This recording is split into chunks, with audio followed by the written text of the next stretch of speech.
నెలకు 30,000 జీతం, ఉండటానికి మంచి ఇల్లు, 3 పూటల భోజనం, హై స్పీడ్ ఇంటర్నెట్, షిఫ్ట్ల వారీగా విధులు. వింటుంటే జాబ్ ఆఫర్ భలేగా ఉంది కదూ. ఇది సాఫ్ట్వేర్ కంపెనీలో ఉద్యోగం అనుకుంటున్నారా? అలానే భావిస్తే మీరు పప్పులో కాలేసినట్లే. ఇదంతా ఓ కాల్ సెంటర్లో ఉద్యోగం గురించి. అది ఇలాంటి కాల్ సెంటర్ కాదు, మాయా కాల్ సెంటర్. అమాయక ప్రజల డబ్బంతా దోచే మాయా మహల్.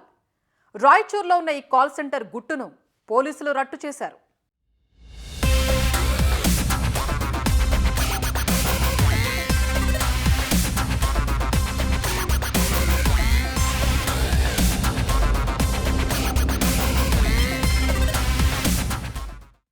హైదరాబాద్ కేపీహెచ్బీలోని ఓ అపార్ట్మెంట్ సమీపంలో నవీన్ కుమార్, సందీప్ కుమార్ అనే 2 వ్యక్తులు బీహార్ కూలీలు ఇతరుల నుంచి తరచూ బ్యాంకు ఖాతాలు తెరిపిస్తున్నట్లు సైబరాబాద్ ఎస్ఓటీ పోలీసులకు సమాచారం వచ్చింది.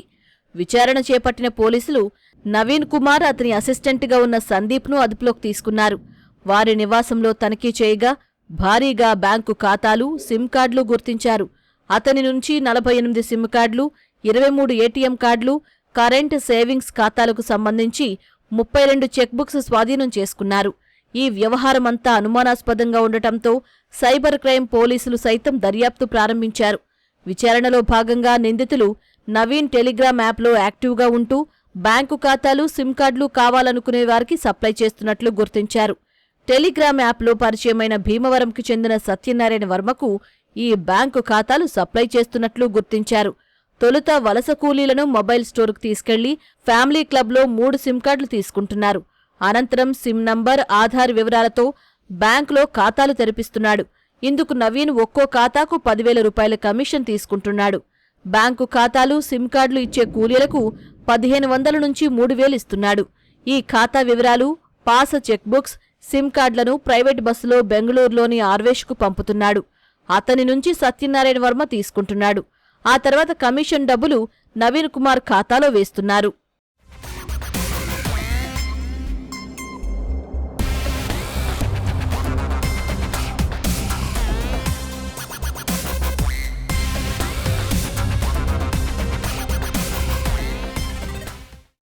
సత్యనారాయణ వర్మ గురించి ఆరా తీసిన పోలీసులు సిమ్ కార్డులు కర్ణాటక రాయచూర్లో ఆపరేట్ అవుతున్నట్లు గుర్తించారు. అక్కడకు వెళ్లిన సైబర్ క్రైమ్ పోలీసుల బృందం ఓ ఇంట్లో సోదాలు చేసింది. అక్కడ చింతలపాటి పృథ్వీ, చింతలపాటి పవన్, మామిడిశెట్టి రామాంజనేయులను అదుపులోకి తీసుకున్నారు. ఈ ముగ్గురు భీమవరంకు చెందిన వారిగా గుర్తించారు. విదేశాలకు చెందిన సుపాగో గేమింగ్, బెట్టింగ్ వెబ్సైటుకు అనుసంధానంగా ఉన్న డాడ్జ్ బుక్ 777ను సత్యనారాయణ వర్మ నిర్వహిస్తున్నట్లు పోలీసులు గుర్తించారు. మనం కొంచెం హైదరాబాద్ అండ్ తెలంగాణ కొంచెం బాగా టైట్ చేసేసరికి కొంచెం జస్ట్ బార్డర్ అయిన రాయచూర్లో పెట్టి ఆర్గనైజ్ చేస్తూ ఉన్నారు. అండ్ దీంట్లో గేమింగ్ పోర్టల్ వచ్చి డాడ్జ్ బుక్ 777 అండ్ సుపాగో వెబ్సైట్ మీద హోస్ట్ చేసి వీళ్ళు చేస్తూ ఉండే. సో ఆ మెటీరియల్స్, ల్యాప్టాప్స్ అవన్నీ కూడా తీసుకోవడం జరిగింది. సో దీని వర్త్ ఎంత ఉంటుంది ఏంటి అన్నది మనకు తెలియదు, కానీ ఇప్పటివరకు అయితే మనకి ఆ అకౌంట్స్లో మనీ దాదాపు 14 lakhs ఉంది. And only after further information actual accused ఎవరు, ఇప్పటివరకు అయితే ఒక పేరు వచ్చింది సత్యనారాయణ వర్మ అని, బట్ తెలీదు. We have to still verify. And అతను కూడా ఎంప్లాయరా, అతను ఇంపార్టెంటా అన్నది కూడా we'll verify. And the case is under investigation. ఈ బెట్టింగ్ ఎవరైతే ఆడతారో వారు టోకెన్లు కొనుగోలు చేయాల్సి ఉంటుంది. లక్షల రూపాయలు చెల్లిస్తే 90,000 రూపాయలు టోకెన్లు ఆడేవారికి ఇస్తున్నారు. ఈ టోకెన్లు జారీ చేయడం వంటి పనులు రాయచూర్లో ఈ కాల్ సెంటర్ ద్వారా చేస్తున్నారు. బెట్టింగ్ ఆడేవారు చెల్లించిన డబ్బును ఈ కాల్ సెంటర్లో పనిచేస్తున్న ముగ్గురు సత్యనారాయణ వర్మ సేకరించిన మ్యూల్ ఖాతాలకు బదిలీ చేస్తున్నారు. బ్యాంకాక్, థాయిలాండ్లో ఆపరేట్ అవుతున్న ఈ బెట్టింగ్ యాప్లకు కాల్ సెంటర్ నిర్వహిస్తూ సత్యనారాయణ వర్మ భారీగా క్రిప్టో కరెన్సీలో కమిషన్లు తీసుకుంటున్నట్లు గుర్తించారు. బెంగళూరులో నివాసముంటున్న సత్యనారాయణ వర్మ తమ గ్రామానికి చెందిన ముగ్గురికి నెలకు 25,000 రూపాయల చొప్పున జీతం ఇస్తూ రాయచూర్లో కాల్ సెంటర్ నిర్వహిస్తున్నట్లు పోలీసులు గుర్తించారు. నిర్వహణకు కావలసిన ఖర్చు, ల్యాప్టాప్లు, సెల్ ఫోన్లు అన్నీ సత్యనారాయణ వర్మ సమకూర్చాడు. అకౌంట్స్ మామూలుగా ఎవరి దగ్గర అంటే ఈ ఈ లేబర్ అడ్డాలకు వెళ్ళి తర్వాత ఈ వైన్ షాప్స్ దగ్గర తర్వాత కళ్ళు కాంపౌండ్ దగ్గర ఉన్న వాళ్ళతోటి మనకు వాళ్ళ దగ్గరికి వెళ్ళి వాళ్ళకి కొంచెం చిన్న అమౌంట్ ఒక 1000 అమౌంట్ ఇస్తే వాళ్ళతో పాటు వాళ్ళ ఐడి ప్రూఫ్స్ తీసుకొని అకౌంట్ ఓపెన్ చేపిస్తున్నారు. ఈ అకౌంట్ని ఈ రాయచూరులో ఎవరైతే మనకు దొరికినారో ఆ రాయచూరు వాళ్ళకు అకౌంట్ నెంబర్లు అకౌంట్కి సంబంధించిన డీటెయిల్స్ అన్నీ కూడా పంపడం జరుగుతుంది. పంపిన తర్వాత వాళ్ళు ఆ అకౌంట్స్ యూజ్ చేసుకొని అన్ని బెట్టింగ్ యాప్స్కి యూజ్ చేసుకుంటున్నారు. దీంట్లో దగ్గర 103 అకౌంట్స్ ఓపెన్ చేయడం జరిగింది.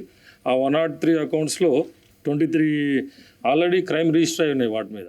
నిందితులను కస్టడీలోకి తీసుకుని మరింత లోతుగా విచారిస్తామన్న పోలీసులు ప్రజలు వారి బ్యాంక్ ఖాతా వివరాలు ఎట్టి పరిస్థితుల్లో ఇతరులతో పంచుకోవద్దని సూచిస్తున్నారు. నాట్ జస్ట్ బెట్టింగ్ యాప్స్ ఆడుతున్న వాళ్ళు అండ్ వాళ్ళ ఫ్యామిలీస్ కూడా నష్టపోతారు. వాళ్ళు ఆడుతుండి వాళ్ళు గెలుస్తారు అన్నది ఒక భ్రమ.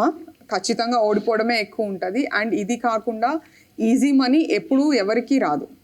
అండ్ ఈ ప్లాట్ఫామ్లో మేము రిక్వెస్ట్ చేస్తుంది ప్రజలకి ఒకటే, ఏది షేర్ చేయకండి. ఓటీపీలు పిన్లు అవి ఒకటే కాకుండా ఇట్లా ఎస్పెషలీ ఈ ఆధార్ కార్డ్స్ ఇవి ఏవైతే మనం నార్మల్గా బ్యాంక్కి ఫర్ ఓపెనింగ్ అన్ అకౌంట్ మనం జెన్యూన్ ఇస్తున్నామో అది జిరాక్స్ కార్డ్ సెల్ఫ్ అటెస్టెడ్ ఇస్తున్నది.